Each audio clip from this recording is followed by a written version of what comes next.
This is UV's weekly entertainment wrap-up, and I'm your host, Isabis Gold.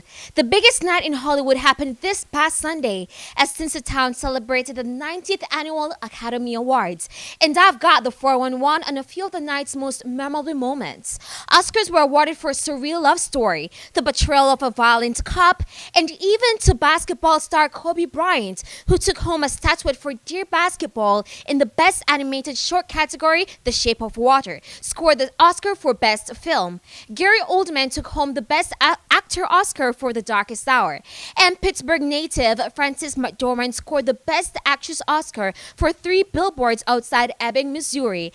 And sure, the usual glamour and glitz, but many presenters and awardees took time to recognize the Me Too movement and the Time's Up movement, urging inclusion, diversity, and putting an end to sexual harassment in the film industry. Best Actress winner McDormand even took time during her acceptance speech to urge all female nominees to stand up to remind the audience that every woman standing has stories to tell and projects in need of financing. McDormand also suggested an inclusion rider, which means A-list actors have the ability to stipulate in their contracts that diversity be reflected both on screen and in behind-the-scenes positions. But producers and host Jimmy Kimmel also made the most of lighter moments throughout the evening, especially when Kimmel stars Margot Robbie, Mark Hamill, Emily Blunt, Lupita Nyong'o, Gal Gadot, and Armie Hammer showed up at a movie theater across to treat moviegoers to hot dogs, subs, and baskets of candy.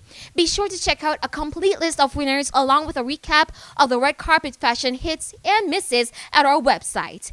And there's good news for you fans of retro TV. That's because the Connors are back. That's right, the resurrection of the legendary sitcom Roseanne is just a few weeks away, and ABC finally revealed the first footage from the show's highly anticipated return. The trailer aired during the network's broadcast of the 90th Academy Awards, giving our first look at what Roseanne, Dan, and the rest of the Connor clan are up to in 2018. No spoiler alerts, but the network promises fans can expect the same sarcastic back and forth, the same working class look and feel, and of course, Rosenbar's same iconic laugh. Now for some celebrity news from the baby bump department. It appears that sugar and spice runs in the family because this week's episode of Keeping Up with the Kardashians revealed Khloe and Boo Tristan Thompson are having a girl.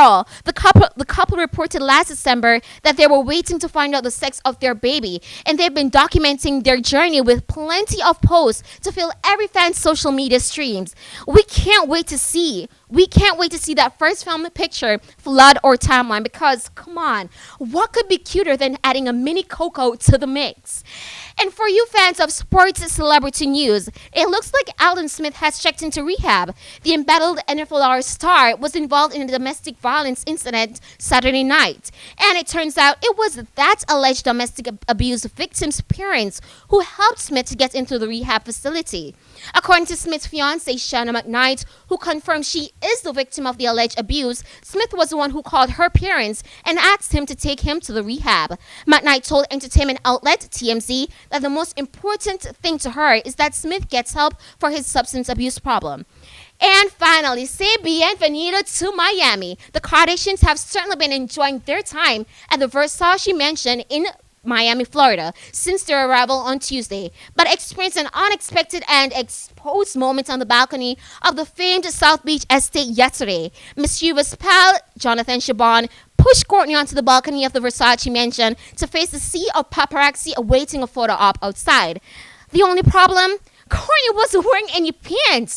She was clad only in a silk peach negligee. Chabon laughed while he held up his cell phone to capture the comical moment. But it doesn't appear as if Courtney is holding a grudge. Moments later, she reappeared on the balcony, laughing and waving to the photogs and fans down below.